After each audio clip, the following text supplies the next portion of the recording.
सर्वांचं आपल्या या यूट्यूब चॅनल्समध्ये स्वागत आहे. मित्रांनो, जिल्हा सत्र न्यायालय कनिष्ठ लिपिक या पदाची जी टायपिंगची परीक्षा आहे त्याची तयारी करत असताना आणि टायपिंगची प्रॅक्टिस करत असताना बॅकपेजचा वापर करावा किंवा नाही. 2018च्या भरतीचा जर विचार केला तर बॅकपेज त्या ठिकाणी अलाउड होतं, परंतु यावर्षी बॅकपेज अलाउड आहे किंवा नाही हे आपल्याला अजून कळालेलं नाही. ज्यावेळेस नोटिफिकेशन येईल त्यावेळेस आपल्याला कळेल. परंतु त्या अगोदर मित्रांनो, एक गोष्ट महत्त्वाची आहे ती तुम्ही लक्षात ठेवावी. कोणती महत्त्वाची गोष्ट आहे की टायपिंगची प्रॅक्टिस करत असताना किंवा डायरेक्टली ज्यावेळेस तुम्ही टायपिंगची एक्झाम देता त्यावेळेस तुम्हाला कोणकोणत्या गोष्टीकडे लक्ष ठेवायचं आहे. सर्वात महत्त्वाची गोष्ट म्हणजे सर्व विद्यार्थ्यांच्या मनामध्ये एकच प्रश्न घुमत आहे की बॅकपेजचा वापर करावा की न करावा, काय करायचं. तर एक गोष्ट लक्षात ठेवा मित्रांनो, बॅकपेजचा वापर केल्याने नुकसान काय होते ते अगोदर तुम्ही समजून घ्या. ज्यावेळेस तुम्ही सुरुवातीला तुमच्याकडे केवळ आणि केवळ 10 मिनटं असतात आणि त्या 10 मिनटामध्ये तुम्हाला पूर्ण इंग्लिश 40 असेल आणि मराठी 30 असेल. सर्वात महत्त्वाचा पॉईंट्स म्हणजे तुम्हाला पूर्ण पॅसेज हा पूर्ण करायचा आहे विथ ॲक्युरेसी.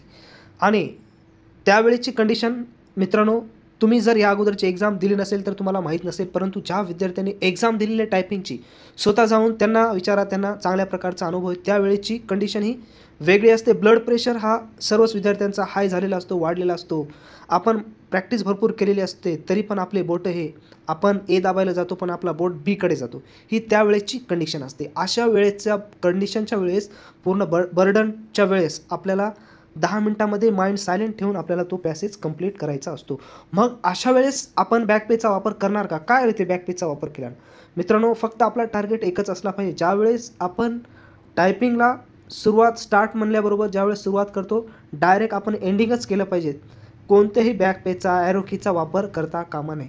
जर आपण त्याच्या मागे लागलो, एखादी चूक झाली आणि अलाउड जर बॅकपेज असलं आणि तो आपण करेक्ट करत बसलं तर आपला त्या ठिकाणी वेळ आपला जातो आणि कदाचित वेळ गेल्यामुळं आपला पॅसेज हा कवर होणार नाही, कवर होतच नाही. अशा वेळेस भरपूर विद्यार्थी आहेत त्यांचे शेवटचे 2 ओळी राहिलेले आहेत, 1 ओळ राहिलेले आहेत आणि टायपिंग परीक्षेमध्ये फेल झालेले आहेत. ह्यामुळे आपल्याला बॅकपेजचा वापर करायचा नाही. तुम्ही जर आता टायपिंग परीक्षेची तयारी करत असाल, प्रॅक्टिस करत असाल, तुमच्या बोर्डवर कीबोर्डवर एक बॅकपेज नावाचा एक बटन असतो, त्यावेळेस तुम्ही चिकटपट्टी लावून टाका किंवा तो बंदच करून टाका बटन. कारण की आपल्याला जी बोटाला सवय पडलेली असते बॅकपेज दाबायचं, तो बटन त्याकडे जातो.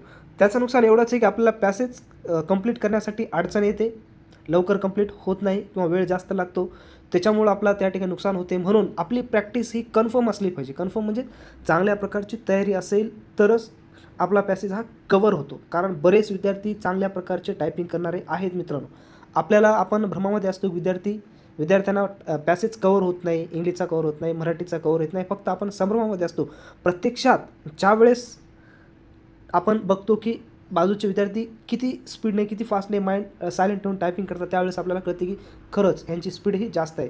अशा वेळेस आपल्याला फायदा होतो. बॅकपेज न वापर केल्यामुळे आपला पॅसेज लवकर कवर होतो, ॲक्युरेसी येते आणि मार्क देखील चांगले पडतात. आणि बॅकपेजचा वापर न केल्यामुळे आपल्याला वेळ देखील जास्त प्रमाणामध्ये मिळतो, वेळेची बचत होते. म्हणून विद्यार्थी मित्रांनो, आपल्याला बॅकपेजचा वापर करायचा नाही. जरी अलाउड असलं तरी तुमची तयारी ही मित्रांनो विदाऊट बॅकपेजची असली पाहिजे. जरी तुम्हाला आता वेळ लागत असेल टायपिंगला प्रॅक्टिस करत असताना 10 मिनटाच्या पॅसेजला कव्हर करण्यासाठी तर लागू द्या, काही हरकत नाही. परंतु ज्यावेळेस तुम्ही प्रत्यक्षामध्ये टायपिंगची एक्झाम देता त्यावेळेस मात्र तुमचं ब्रेन हा चांगल्या प्रकारे चालतो, त्याच्यामुळं पॅसेज हा कवर होतो. पण आता तुम्ही ही टायपिंगची जी तयारी करत असाल तर चांगल्या प्रकारे तयारी करा. बॅकपेजचा वापर करू नका, वेळ लावून करा. माइंड सायलेंट, शांत ठेवा. आजूबाजूला आवाज, गाणे वगैरे ऐकत टायपिंगची प्रॅक्टिस करू नका. ह्याच्यामुळे आपलं मन हे दुसरीकडे जाते, एकाग्र होत नाही आणि आपले बोटं देखील दुसरीकडे जात असतात. त्याच्यामुळं प्रॅक्टिस ही व्यवस्थित करा. मित्रांनो, टायपिंगबद्दल तुमचा कोणताही प्रश्न असेल, कोणताही प्रश्न तुम्ही बिंदास कमेंट्स बॉक्समध्ये करू शकता किंवा आपला टेलिग्राम चॅनल ओपन केलेला आहे मित्रांनो. त्या टेलिग्राम चॅनलची लिंक आपण आपल्या डिस्क्रिप्शन बॉक्समध्ये टाकू चॅनलच्या. तुम्ही त्या ठिकाणी जाऊन आपला चॅनल सबस्क्राईब करा आणि जर अशीच माहिती तुम्हाला नवनवीन आवडत असेल तर आपल्या चॅनलला की सबस्क्राईब करा, शेअर करा.